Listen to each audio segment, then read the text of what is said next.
Bonjour tout le monde, j'espère que vous allez bien. Il est 10 h, voilà, je suis à l'heure. Donc aujourd'hui on se retrouve en live pour diverses raisons. D'abord parce que effectivement ce problème encore de pandémie qui est présent, alors de plus en plus nous empêche un peu d'aller vous voir en atelier. Je pense aussi que un lendemain de fête, on n'a pas forcément envie d'accueillir un atelier. Donc aujourd'hui, petit cadeau, je vous propose de faire ensemble une galette des rois à la pomme. Je vous expliquerai après les différentes garnitures et ce qu'on peut y mettre, mais en tout cas chez moi, c'est la pomme qui est préférée. Ça m'arrange un peu parce que la frangipane c'est bon, mais c'est un peu calorique. Alors j'en ai fait à la frangipane, je vous montrerai ça après, mais en tout cas, moi j'ai ajouté cette année à chaque fois un fruit dans la frangipane. Parce que l'avantage de faire les galettes maison, c'est que on y met ce qu'on veut. La taille qu'on veut, et la forme qu'on veut. Et moi je vous ai sorti, vous allez voir, je vais vous expliquer un petit peu tout ça. Surtout la taille qu'on veut, c'est bien parce que vous voyez, moi je reçois ce soir, on est 4. Donc je vais pas, demain je suis chez ma fille et donc j'ai fait d'autres galettes et on va pas manger de la galette toute la semaine, donc vraiment faire au nombre de parts. Et puis surtout aussi l'avantage, voilà, j'ai préparé plusieurs fèves, c'est que si vous avez des enfants en bas âge ou des petits enfants, et vous pouvez mettre autant de fèves qu'il y aura d'enfants et ça fera plaisir à tout le monde. Et pourquoi pas fabriquer aussi la couronne maison. Alors moi je n'ai pas fait de couronne parce que on est grand. Voilà, toutes les personnes qui sont à table ce soir et demain sont grands, donc bon. Mais peut-être que cet après-midi, si j'ai le temps, je fabriquerai rapidement quelques couronnes. Donc moi, je suis très contente de vous accueillir. Donc pour faire une galette, c'est simple, on a besoin de pâte feuilletée. Donc moi, elle est faite maison, mais si vous voulez, vous pouvez aussi acheter 2 rouleaux de pâte feuilletée du commerce. Alors privilégiez la pâte un peu épaisse, pur beurre et puis fabriqué en France, c'est toujours mieux. Mais moi, vous voyez, je vous ai mis une vidéo hier, j'espère que vous êtes nombreux et nombreuses à avoir été voir la petite vidéo pour vous expliquer qu'on peut très facilement faire une pâte feuilletée express comme celle-là avec uniquement de la farine, du beurre, de l'eau et j'ai mis une cuillère à café de vinaigre blanc. Voilà, et puis comme vous avez pu voir sur la vidéo, après, voilà, le plus long, c'est d'étaler le pâton sur la roule-pâte. Après, rouler, faire le boudin, faire le boudin et l'escargot, c'est quand même assez facile. Voilà. Alors, pour réaliser une galette facilement, privilégiez des ingrédients froids. Je m'explique, ça je l'ai fait depuis hier et je viens seulement de la sortir du réfrigérateur. Et ici, moi j'ai fait, alors c'est pas une compote de pommes mais ça y ressemble. J'ai fait cuire des dés de pommes avec du beurre et du sucre. Et je trouve que c'est plus facile à travailler qu'une compote. Et vous pouvez aussi acheter de la compote toute faite. Dans ce cas-là, privilégiez aussi la compote avec des morceaux. Voilà, parce que si vous utilisez une compote un peu liquide, vous voyez, elle va s'étaler, ça va pas aller. Donc moi, je préfère de loin faire une petite compotée de pommes. Aujourd'hui, j'ai décidé d'y ajouter des petits éclats de caramel. Comme ça, on aura une galette pomme caramel très facilement. Voilà, ça va changer de l'ordinaire et puis franchement, ça va nous prendre 3 secondes. Et j'ai décidé aujourd'hui de faire une galette en forme de cœur. Parce que en faisant un petit peu le tri là, dans toutes mes affaires, je me suis rendu compte que j'avais 2 découpoirs qui allaient être nickel. Parce que je vous expliquerai après que quand on étale la pâte feuilletée, il y en a des il faut un morceau plus grand que l'autre. C'est le morceau qui va aller au-dessus. Bien sûr, il va venir au-dessus de la garniture et donc il faut qu'il soit un peu plus grand que le morceau du dessus. Bien sûr, vous pouvez aussi faire ça avec des découpoirs en rond, tout simplement. En carré et ça je l'ai préparé, très important aussi d'avoir une petite grille comme ça pour poser la galette une fois qu'elle sera cuite et ça va permettre d'évacuer la chaleur ici en dessous et votre galette elle sera beaucoup plus croustillante. Pour cuire la galette, vous avez plusieurs possibilités en fonction de la forme. Bien sûr, vous pouvez utiliser un moule, vous pouvez utiliser une toile de cuisson, mais moi je privilégie la toile sylphin. Pour la même raison que la grille, c'est que Ici, on va obtenir beaucoup plus de croustillant puisqu'il n'y a qu'une seule couche de silicone et qu'il y a des alvéoles qui vont permettre à l'humidité de partir plus facilement. Ensuite, bien sûr, il nous faut la roule-pâte, de quoi travailler notre pâte, et puis le rouleau en inox. Et vous allez voir, je vais étaler la pâte là, et ensuite je vais mettre les anneaux. Parce que pour avoir une belle galette, il faut aussi une certaine épaisseur de pâte. Donc, on va commencer. La semaine prochaine, vous verrez, on va faire... je vous donnerai un petit peu ce que j'ai prévu la semaine prochaine de vous faire aussi des petits lives. Alors, la première chose à faire, vous avez vu hier dans la vidéo que j'avais fait un escargot, j'avais un peu écrasé. Cet escargot, je le coupe en deux. Alors, on étale sa pâte, n'est-ce pas? Donc... si besoin, on rajoute de la farine. En principe, quand la pâte est bien fraîche, il n'y a pas besoin. J'ai mis quand même, hop, un tout petit peu de farine. Donc ici, on va étaler le premier pâton. Ce pâton-là, on va l'utiliser pour le dessous. Donc c'est celui qui est plus petit. Et c'est à ce moment-là que je vais mettre les anneaux qui font 5 mm. C'est pour bien garder la bonne hauteur de pâte. Hein, si c'est trop fin, ça va pas. Hein, surtout si vous utilisez de la pomme et de la compote un peu humide. Si vous faites un fond trop fin ou même un dessus trop fin, ça va déborder, ça va pas être beau. Donc, ce qu'il faut garder en tête, c'est d'avoir une certaine hauteur de pâte, donc 5 mm. Donc, j'ajoute mon anneau. Vous voyez, voilà, c'est fait. Comme ça, je suis sûre que j'irai pas en dessous de ces 5 mm. Donc, j'étale ma pâte. Vous avez pu voir dans la vidéo hier qu'il fallait donc toujours retourner le pâton pour pas que ça colle, n'est-ce pas? Et bien sûr, on travaille toujours avec une pâte fraîche. Hein, je vous l'ai déjà dit, mais je le répète parce que... Voilà, donc ici, on va faire encore un petit peu parce qu'on doit être au-dessus des 5. On n'est pas loin des 5. Voilà, donc je vais... couper avec donc le découpoir.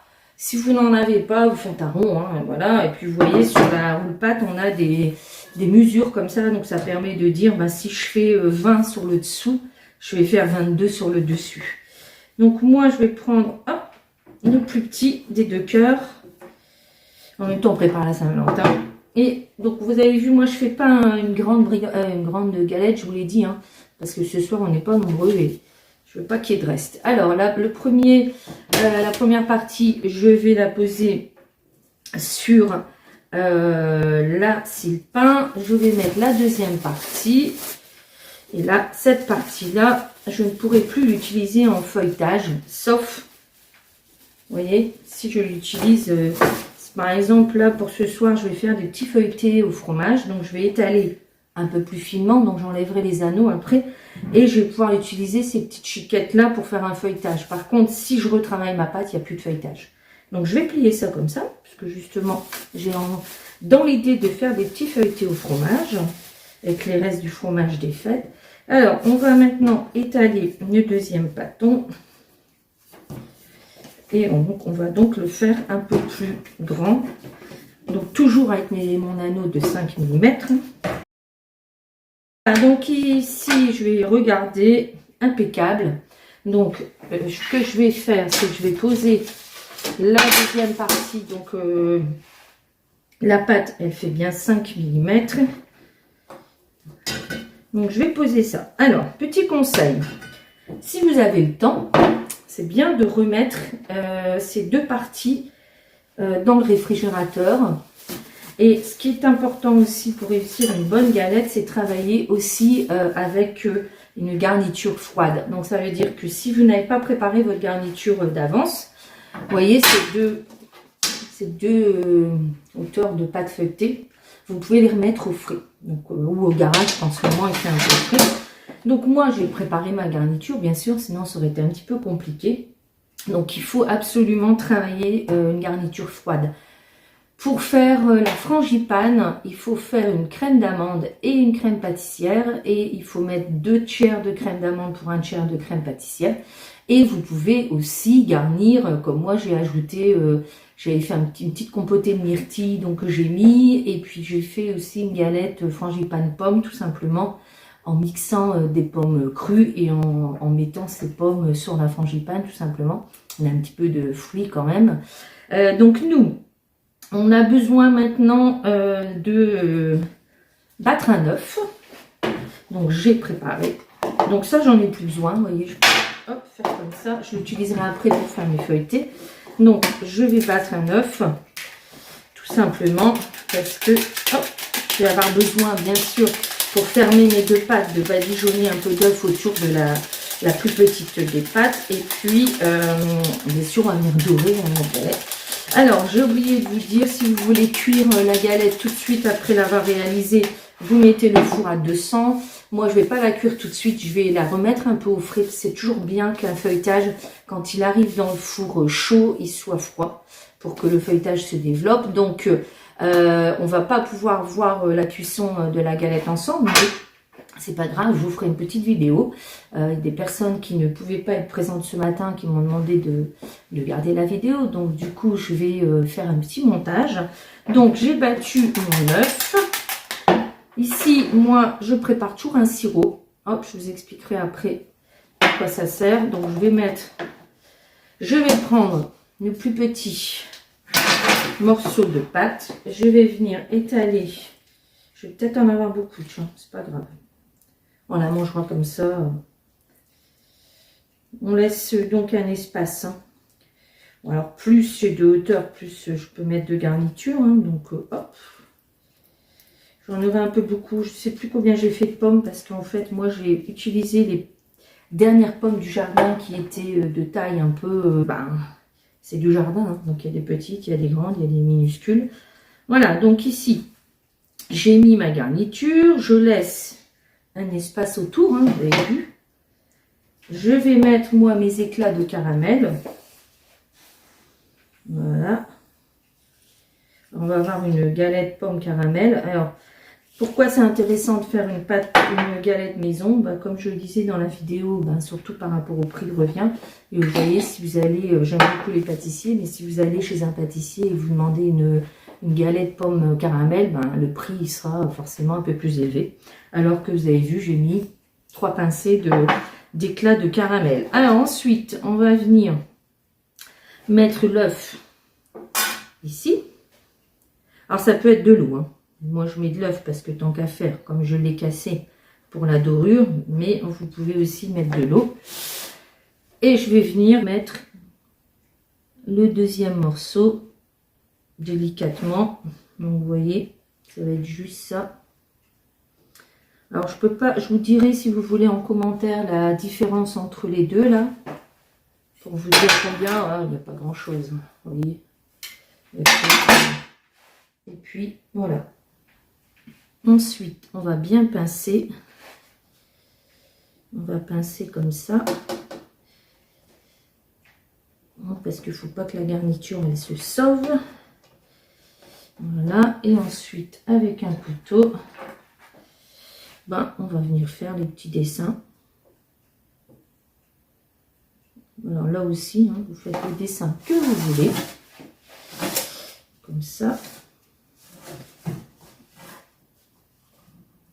Alors, si vous avez acheté une pâte feuilletée dans le commerce, votre galette, elle sera ronde. Enfin, elle vous empêche de changer de forme. Hein.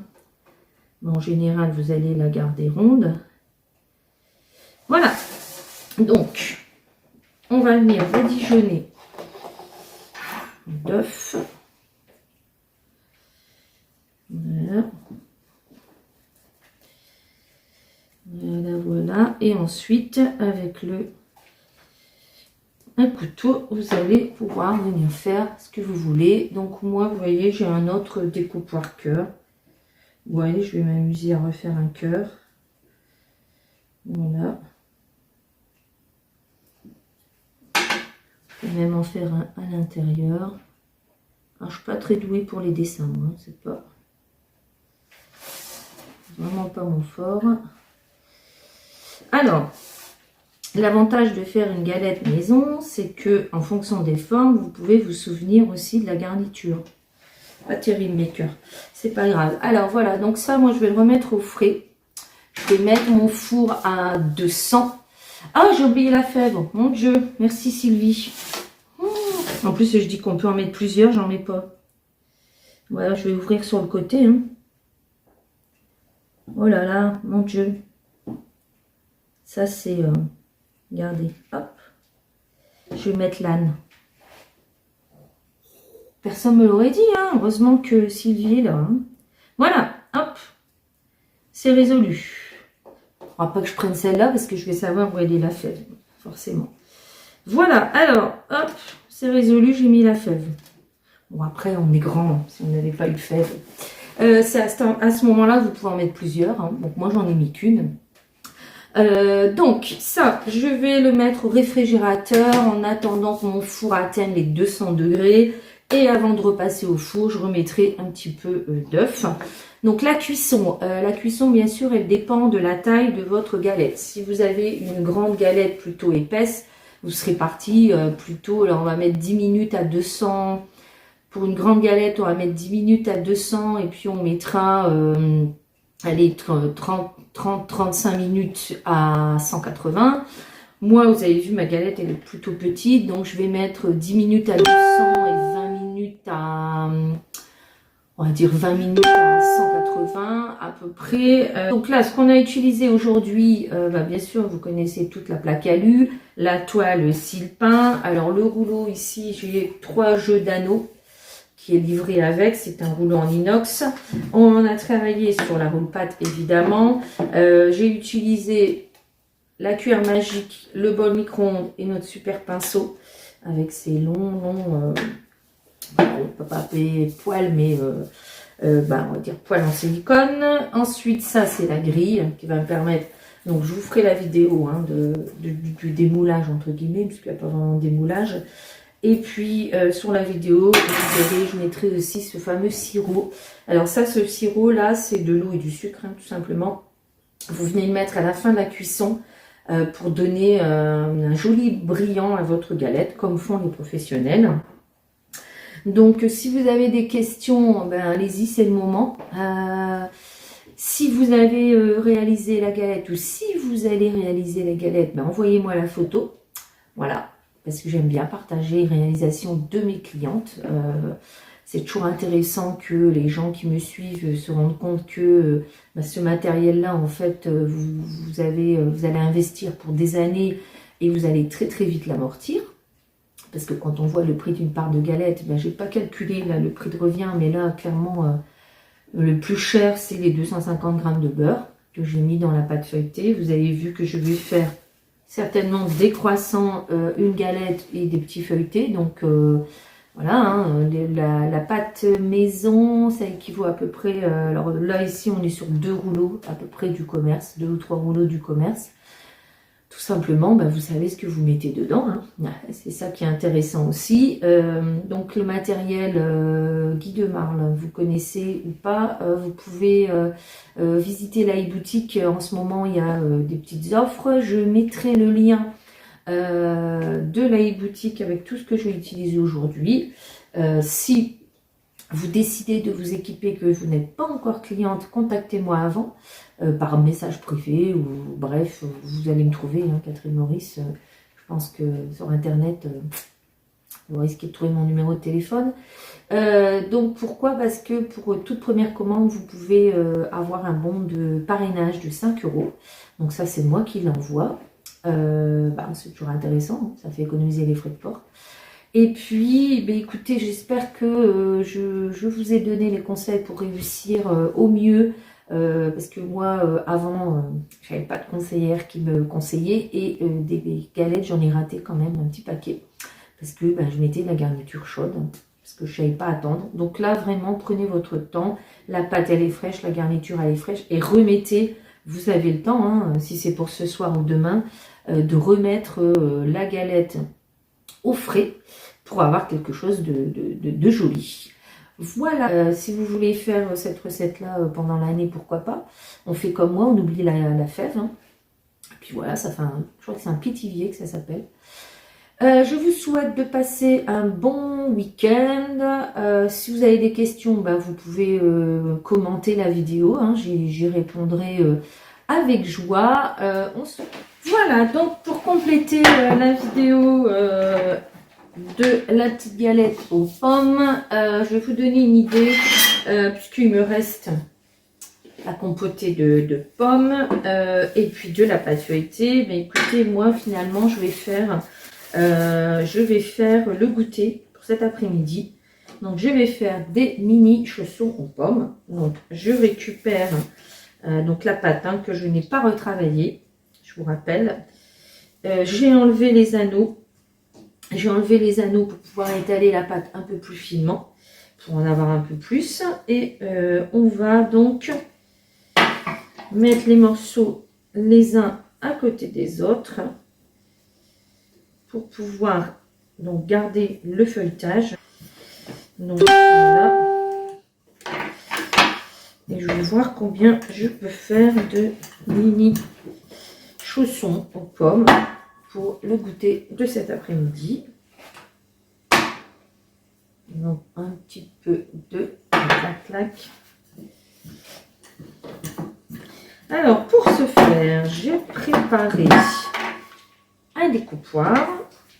Donc il faut quand même garder une petite épaisseur parce que sinon ça va pas aller. Donc j'ai préparé une toile de cuisson. Voilà, un découpoir, le pinceau qui est toujours là avec l'œuf. Donc, combien je vais pouvoir en faire? Donc, 1, 2. Bon, ça aussi, c'est quelque chose qu'il faut raconter dans le prix de revient. Donc, la galette avec les chaussons. Parce que les chaussons de pommes, ça s'achète aussi. Donc voilà, je vais essayer avec celui-là d'en faire encore un. Nickel. Donc je vais avoir 6 mini chaussons pommes. Et là, le reste de pâte, je vais bien sûr, je vais l'étaler et je ferai des mini tartelettes. Alors, on va venir. Hop. Je vais mettre un peu d'œuf autour. Pour fermer. Alors, en plus, si vous voulez, pendant la cuisson de ma galette, qui dure quand même, on va dire, un bon 30 minutes, mais je pourrais en même temps cuire les chaussons. Donc, économie aussi d'énergie. Voilà. Et il va encore me rester là. Et donc, j'avais fait un petit peu trop.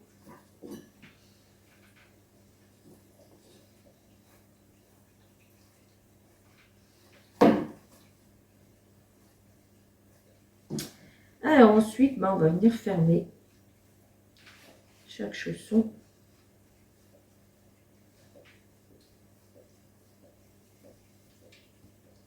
On va bien fermer pour pas que la compote elle se sauve. Bon, après là, c'est notre goûter. Donc si c'est pas très joli, c'est pas très grave non plus. Ça va être un peu trop ça.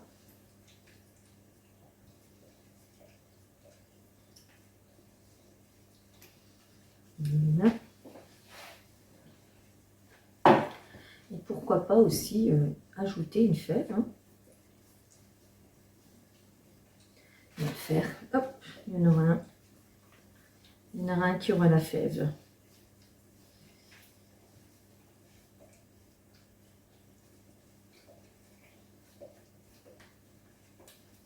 Voilà, donc ça, on va venir, s'essuyer les mains.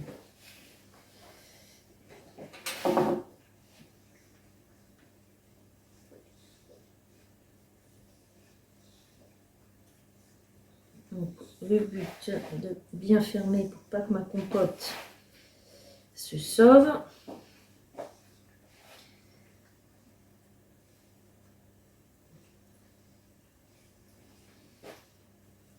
Voilà.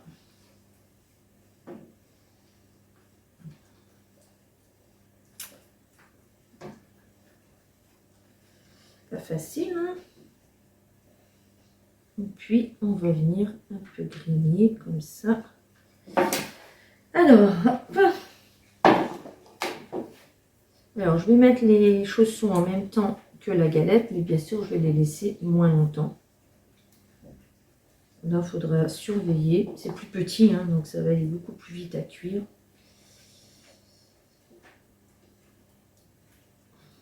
Voilà. Alors, ils sont peut-être pas très jolis. Écoutez, ils feront le goûter. Alors, ça, je le garde. Maintenant, je vais retravailler ma pâte. J'ai donc sorti un moule qui s'appelle le mini tartelette Sylforme. Un moule que j'aime beaucoup. Le découpoir, donc 6. Mon outil de fonçage. Et je vais faire des mini tartelettes parce que j'ai retrouvé des lardons, voilà, fumés. Et du fromage. Voilà, donc tout simplement, pour faire les mini tartelettes, le reste de pâte. L'œuf, vous voyez que j'ai battu, je vais l'utiliser pour faire l'appareil à quiche. Donc, on va mettre du sel, hein, parce qu'on ne perd rien chez moi. Vous avez déjà remarqué, pas de gaspillage, tout s'utilise. Donc, j'ai sorti un pot de crème fraîche. Alors là, c'est de la léger, donc on est après les fêtes. Donc, je vais mettre un peu de crème fraîche avec mon œuf. Je vais battre tout ça et j'aurai donc la garniture. Je vais, vous allez voir, hein, c'est quand même ultra facile de faire les mini tartelettes. On va donc hop, étaler la pâte. Donc entre temps, on l'a remis au frais. Hein. Travailler toujours une pâte fraîche, c'est toujours mieux. Donc là, j'ai retiré les anneaux. J'ai retiré les anneaux parce que je vais pouvoir étaler la pâte finement. On devrait réussir à faire 24 mini tartelettes sans souci. En plus, ça, si vous avez des enfants, atelier mini tartelettes, ils vont adorer. Un petit peu de. Alors, on va étaler finement parce que c'est pas non plus manger que de la pâte hein, dans les mini tartelettes. Donc, on étale tout ça. Ensuite, donc ici, comme à la base, on est sur une pâte feuilletée, que dans les mini tartelettes, on ne veut pas que la pâte gonfle, on va venir la piquer. Donc, piquer une pâte, c'est pour éviter qu'elle gonfle en fait. Hein. Donc là, le but, donc la galette, on voulait que la pâte gonfle. Dans les mini tartelettes, on ne veut pas. Donc, mon découpoir, voilà. Et on va venir mettre tout simplement les ronds de pâte dans les empreintes et avec mon outil de fonçage. Donc, ainsi de suite pour les 24.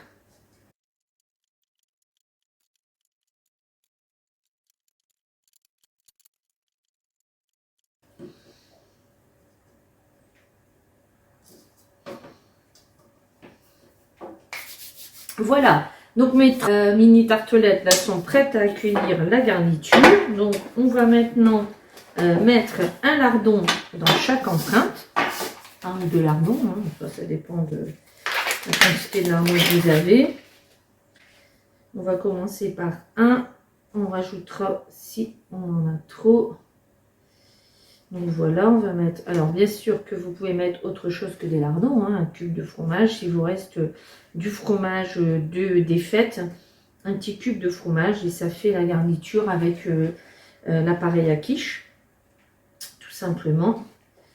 Donc on peut garnir bien sûr tout ce qu'on veut. Hein. Donc on va peut-être réussir à en mettre deux, là, vous voyez, qu'une petite barquette. On peut en mettre deux par empreinte.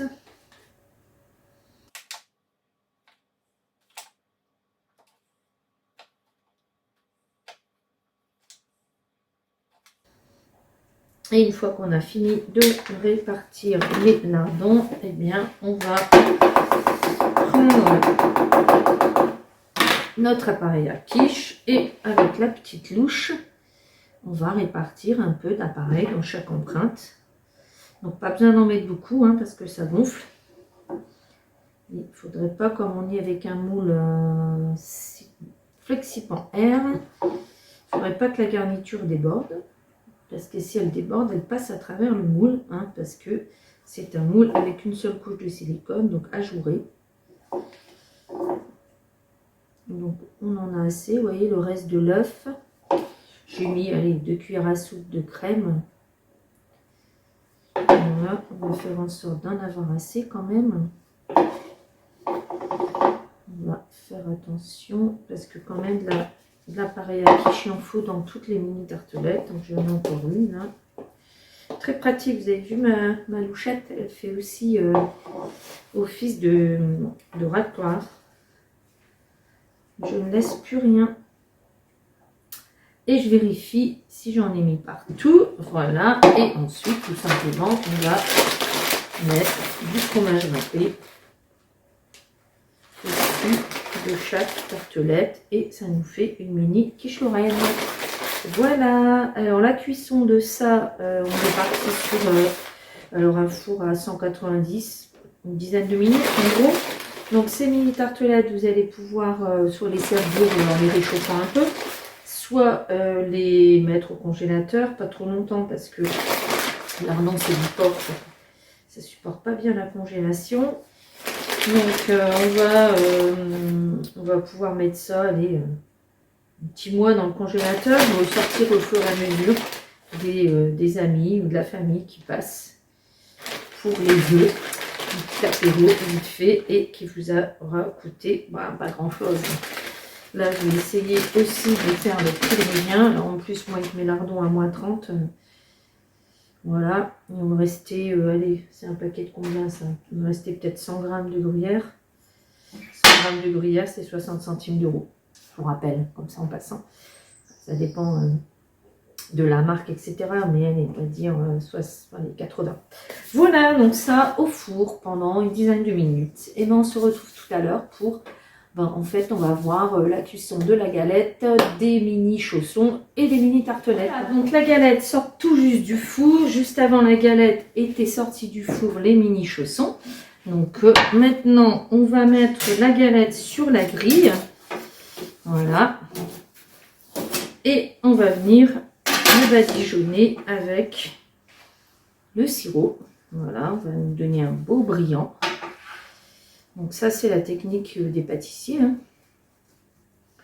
Voilà, voyez comme c'est beau. On va en mettre un tout petit peu sur les chaussons. Et donc, encore dans le four, je finirai par ça. Les mini tartelettes sont parties en cuisson pendant une dizaine de minutes à 190. Voilà, donc on se retrouve pour les mini tartelettes. Et le final. Eh bien, cette vidéo touche à sa fin. Je vais vous montrer donc ce que j'ai réussi à faire avec mon pâton de pâte feuilletée maison. Donc la galette, donc, qui n'est peut-être pas grande, mais qui nous suffira, nous, comme je vous disais tout à l'heure, on fait en fonction du nombre de parts qu'on veut. J'ai fait le goûter pour cet après-midi, donc 6 mini chaussons aux pommes et 30 mini quiche Lorraine, hein, donc qui sortent du four, voilà.